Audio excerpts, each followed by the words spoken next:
So welcome to my lazy ആയി തീർക്കാൻ പോകുന്ന ഒരു ദിവസത്തെ വ്ളോഗിലേക്ക്. സോ ഡാഡി മമ്മി വീട്ടിലില്ല ഗായ്സ്. അപ്പം ദോശ ഉണ്ടാക്കണം. അപ്പോൾ ഓരോരാൾക്ക് ഓരോ ടൈപ്പ് ദോശ ആയതുകൊണ്ട് വേണമെങ്കിൽ ഉണ്ടാക്കി കഴിച്ചു എന്ന് അമ്മ പറഞ്ഞു. സോ ഞാൻ വിചാരിച്ചു ഞാൻ ഉണ്ടാക്കാം.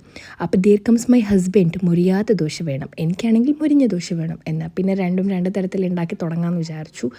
അപ്പം സാമ്പാറുണ്ട്, ചട്നി ഉണ്ട്, ബാക്കിയും അതൊക്കെ റെഡിയാണ്. സോ ഞാൻ വിചാരിച്ചു മാക്സിമം ദോശ ഉണ്ടാക്കാമെന്ന്. അല്ലെങ്കിൽ ഓരോന്ന് തീരുമ്പോൾ ഇനിയും വേണമെന്ന് പറഞ്ഞാൽ ഞാൻ പിന്നെ ഉണ്ടാക്കേണ്ടി വരും. അപ്പം പക്ഷേ ഉണ്ടാക്കി വരുമ്പോഴേക്കും എൻ്റെ മുരിഞ്ഞ ദോശയൊക്കെ അങ്ങ് മുരിഞ്ഞത് പോയി കിട്ടും. And the best part is the time is 11 AM now. അപ്പോൾ ഇനിയിപ്പോൾ ഫുഡ് കഴിക്കാനായി അടുത്ത ഉച്ചക്കത്തെ. അതിന് മുമ്പ് വേഗം ബ്രേക്ക്ഫാസ്റ്റ് കഴിച്ച് തീർക്കട്ടെ. അത് കഴിഞ്ഞിട്ട് വേണം അടുത്ത പരിപാടി തുടങ്ങാൻ. എനിക്ക് ഈ ഉഴുന്ന് ദോശ എന്ന് പറഞ്ഞാൽ പ്രാന്താണ്. അതിൽ ഈ നെയ്യൊക്കെ ഒഴിച്ച് ഇങ്ങനെ മുരിഞ്ഞുണ്ടാക്കിയിട്ട് മസാല ദോശ പോലെ വേണമെന്നൊന്നുമില്ല, ഉരുളക്കിഴങ്ങൊന്നും വേണമെന്നില്ല, നല്ല തേങ്ങാ ചട്നി ഉണ്ടായാൽ മതി, സെറ്റാണ്. എന്തായാലും ഈ ഉഴുന്ന് ദോശ ഫാൻസ് വേറെ ഉണ്ടാകുമെന്ന് എനിക്കറിയാം. സോ ഞാൻ നല്ല ദോശ ഉണ്ടാക്കി വരുന്നുണ്ട്. എൻ്റെ ദോശയുടെ അവസാനത്തെ അവസ്ഥ ഞാൻ കാണിക്കുന്നില്ല, വേണ്ട.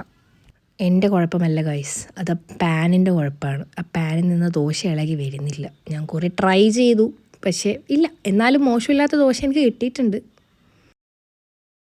സോ ഹിയർ കംസ് ദ അടുത്ത പ്രോസസ്സ്, വേർതിരിക്കൽ. അങ്ങനെ ഞാൻ വേണ്ട രീതിയിൽ അങ്ങോട്ടും ഇങ്ങോട്ടൊക്കെ വെച്ച് റെഡിയാക്കിയിട്ടുണ്ട്. ലൈറ്റിന് എന്തോ പ്രശ്നം വന്നു, പെട്ടെന്ന് മഞ്ഞയായി. സോ സാധനം റെഡി ആയിട്ടുണ്ട്, നമ്മൾ കഴിച്ചു തുടങ്ങി. എനിക്ക് സ്റ്റീൽ പ്ലേറ്റിൽ കഴിക്കാനാണ് ഭയങ്കര ഇഷ്ടം. അതിപ്പോൾ സ്റ്റീൽ ഗ്ലാസ് ആണെങ്കിലും കുഴപ്പമില്ല, അങ്ങനെയാണ്. അപ്പം ഞാൻ കുറച്ച് തേങ്ങാ ചട്നി, ഓറഞ്ച് കളറായ ചട്നിയാണ്, വെള്ളയല്ല ഓറഞ്ചാണ്. അങ്ങനെ കഴിച്ചു തുടങ്ങി. ഞാൻ മറന്നെങ്കിലും വേറെ ആരും മറന്നില്ല. നമ്മൾ ഇന്നലൊരു ബിരിയാണി വെക്കാമെന്നുള്ളൊരു പ്ലാനിലുണ്ടായിരുന്നു. സോ അതിൻ്റെ പ്രിപ്പറേഷൻ സ്റ്റാർട്ട് ചെയ്തിട്ടുണ്ട്. And I will show you the simple recipe for Thalassery biryani.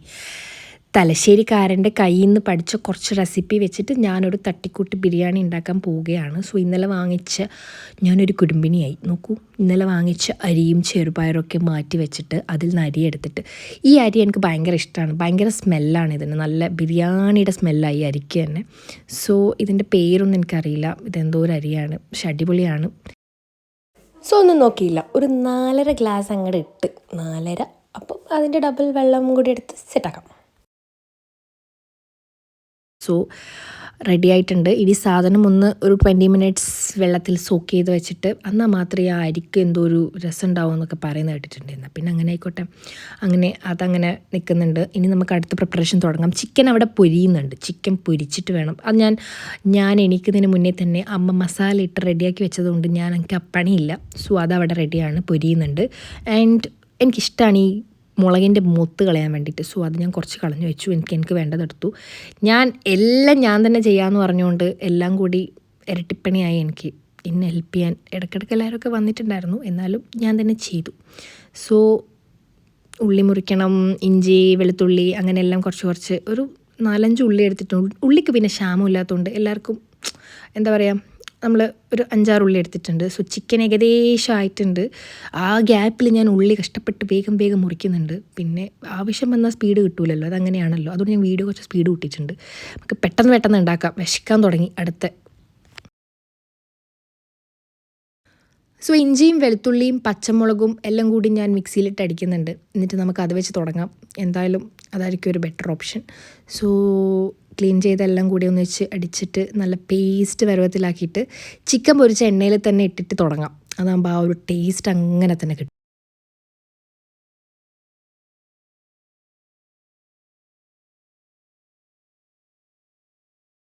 So പച്ചമണം പോകുന്നത് വരെ നന്നായിട്ട് ഇളക്കി സെറ്റ് ചെയ്യണം. അതാണ് അടുത്ത പ്രോസസ്സ്. ആ ഒരു ഗ്യാപ്പിൽ ഞാൻ കുറച്ച് ഉള്ളിയൊക്കെ ഇട്ട് തുടങ്ങിയിട്ടുണ്ട്. അങ്ങനെ കുറച്ച് സലാഡിന് ഞാൻ മാറ്റി വെച്ചിട്ടുണ്ട്, കുറച്ച് റൈസിനും വേണം. എന്നിട്ട് ബാക്കിയൊക്കെ ഞാൻ ഇതിൽ തട്ടിയിട്ടുണ്ട്. അങ്ങനെ ഇതൊരു എന്താ പറയുക, നല്ല വഴറ്റിയെടുത്ത് കുറച്ച് ഉപ്പും കൂടി ഇട്ട് സെറ്റ് ചെയ്യാൻ വെച്ചിട്ടുണ്ട്.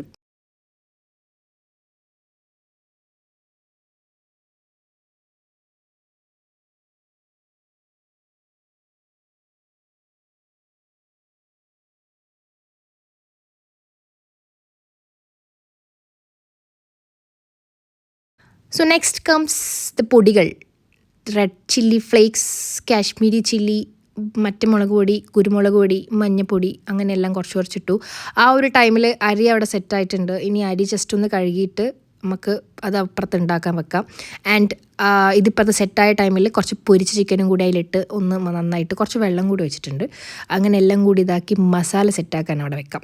സോ കുറച്ച് മല്ലിയില എനിക്ക് പേഴ്സണലി വലിയ ഇഷ്ടമല്ല, പക്ഷേ വേണമല്ലോ, ഇതിൻ്റെ ഒരു ഫ്ലേവറിന് അത് ഇമ്പോർട്ടൻ്റ് ആയതുകൊണ്ട് ഞാൻ കുറച്ചിടാൻ സമ്മതിച്ചിട്ടുണ്ട്. ആൻഡ് എന്തോ എനിക്കിഷ്ടമല്ല ടേസ്റ്റ്. അപ്പം അതവിടെ സെറ്റായി. ഇനി നമുക്ക് കുറച്ച് നെയ്യ് ഇവിടെ ഉണ്ടാക്കിയ നെയ്യാണ്, ശുദ്ധമായ പശുവിൻ പാലിൽ നിന്നും ഉണ്ടാക്കിയ നെയ്യിലേക്ക് ഗ്രാമ്പൂ, കറുവപ്പട്ട അങ്ങനെയുള്ള സാധനങ്ങളൊക്കെ ഇട്ട് എന്താ പറയുക, പിന്നെ കുറച്ച് ഉള്ളിയും കൂടി ഇട്ട് റൈസിൻ്റെ സാധനങ്ങളാണ്. എന്നിട്ട് അത് നന്നായിട്ടൊന്ന് വരുമ്പം വെള്ളമൊഴിച്ച് കുറച്ച് ഉപ്പൊക്കെ ഇട്ട് അരിയിട്ട് സെറ്റാക്കാം. അതാണ് എൻ്റെ പ്ലാൻ.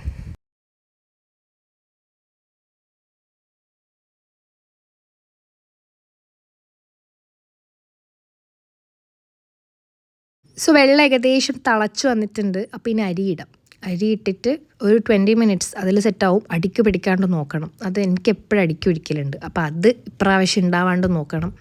അപ്പം എന്താ പറയുക, കുറച്ച് വെള്ളം തിളച്ചതിലേക്ക് അരി ഇട്ടു. അതങ്ങനെ അവിടെ നിൽക്കട്ടെ. അപ്പോൾ 20 മിനിറ്റ്സ് കഴിഞ്ഞിട്ട് കാണാം. അപ്പം ഏകദേശം സെറ്റായിട്ടുണ്ട്, നല്ല വെന്ത് വന്നിട്ടുണ്ട്. അപ്പം അടിക്ക് പിടിച്ചിട്ടില്ല. സോ മിഷൻ സക്സസ്, ഭാഗ്യം.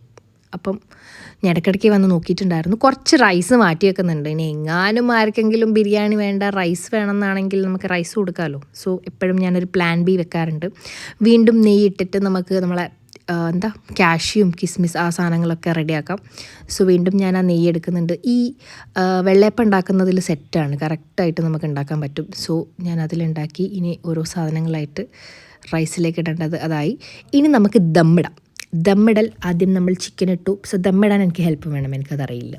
സോ ഞാൻ എക്സ്പേർട്ടിനെ കൊണ്ടുവന്നിട്ടുണ്ട്. അപ്പം ചിക്കൻ, പിന്നെ റൈസ് ഇട്ടു. പിന്നെ അതിൻ്റെ മുകളിൽ എനിക്കിഷ്ടമല്ലാത്ത മല്ലിയില വാരിക്കൂരി ഇടട്ടെ. പിന്നെ അതിൻ്റെ മുകളിൽ കുറച്ച് നെയ്യും പിന്നെ നമ്മൾ ഈ കാഷ്യൂ അതൊക്കെ ഇട്ടിട്ട് ഇതാക്കി. അപ്പം കുറേ ലെയേഴ്സ് ആക്കാറുണ്ട്, ഒറ്റ ലെയറും ആക്കാറുണ്ടെന്നാണ് കേട്ടത്. നമ്മളിപ്പോൾ ഈ പാത്രത്തിന് കണക്കാവുന്ന രീതിയിൽ 2 ലെയർ സെറ്റാക്കിയിട്ടുണ്ട്. അപ്പം കാണാൻ നല്ല രസമുണ്ട്. സോ വീണ്ടും next layer of chicken masala. അത് കഴിഞ്ഞ് വീണ്ടും റൈസ് ഇട്ടിട്ട് വീണ്ടും പ്രോസസ്സ് റിപ്പീറ്റ് ചെയ്തു. സോ ദിസ് ഈസ് ദ ദമ്മിടൽ. പിന്നെ നമ്മളെ മറ്റേ സാധാരണ കാണുന്ന പോലെ വെച്ച് അങ്ങനെ ഇടേണ്ട സംഭവങ്ങളൊന്നും ഇല്ലാത്തത് കൊണ്ട് നമ്മൾ കുറച്ചിങ്ങനെ ഫോയിലൊക്കെ വെച്ച് സെറ്റ് ചെയ്തിട്ടുണ്ട്. അതിപ്പം കാണിച്ചു തരാം ഞാൻ.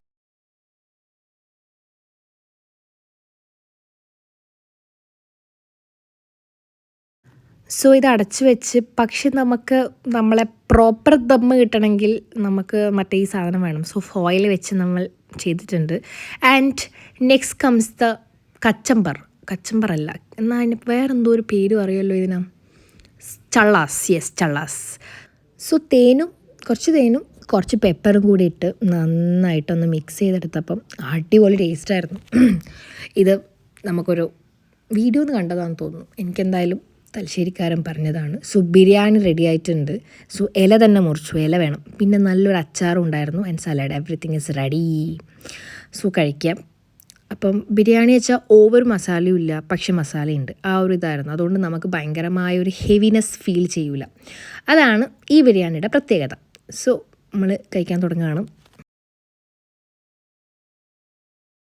സോ ഇതൊക്കെ കഴിച്ച് കഴിഞ്ഞ് പിന്നെ ഒരു സമയമായി, കുളിച്ചൊക്കെ വരുമ്പോഴേക്ക് ഒരു 7:30 അപ്പം 8 മണിക്കത്തെ പടം ബുക്ക് ചെയ്തിട്ടുണ്ട്. അതിൻ്റെ ഇടയ്ക്ക് എനിക്ക് റൂം ക്ലീൻ ചെയ്യേണ്ട പണിയൊക്കെ ഉണ്ടായിരുന്നു. സാധനങ്ങൾ ഇപ്പോഴും ബാക്കിൽ തന്നെ ഉണ്ട്, ബാക്കി പിന്നെ കണ്ടിന്യൂ ചെയ്യാം. അപ്പോൾ ഇപ്പോൾ റെഡിയായി പടത്തിന് പോവാണ്. So by.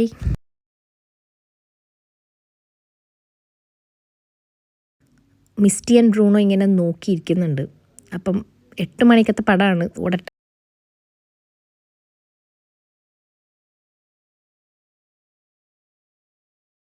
സോ VGM ബ്ലൂവിലാണ് പോപ്കോൺ വാങ്ങേണ്ട സമയം കിട്ടുന്ന ഭാഗ്യം. സോ പടം നമ്മൾ കറക്റ്റ് സമയത്ത് എത്തിയതുകൊണ്ട് കുഴപ്പമില്ലാണ്ട് നമ്മൾ കയറി. ആൻഡ് ഹിയർ സ്റ്റാർട്ട്സ് ദ പടം. സോ ഐഡൻറ്റിറ്റി മൂവിക്കാണ് വന്നത്. ആൻഡ് കുഴപ്പമില്ലായിരുന്നു, നല്ല മൂവിയാണ്. അത് അറിഞ്ഞിട്ട് തന്നെയാണ് വന്നത്. മോശമില്ലാത്ത മൂവിയാണ്. അപ്പോൾ അത് കണ്ട് നമ്മൾ പോവുകയാണ്. സോ ഇതാണ് ഗൈസ് എൻ്റെ അവസ്ഥ. വണ്ടീനെ പ്രണയിച്ചവൻ ഇതാ എക്സാക്ട് എക്സാമ്പിൾ ഫോർ ദാറ്റ്.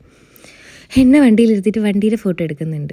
അപ്പം ഇതേ നോക്കൂ, ഓരോ ആംഗിളിൽ നിന്നും ഓരോ ടൈപ്പ് ഫോട്ടോസ് എടുത്ത് വരുന്നുണ്ട്.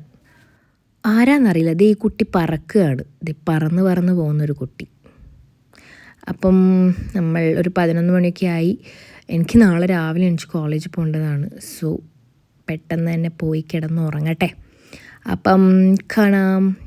ബൈ.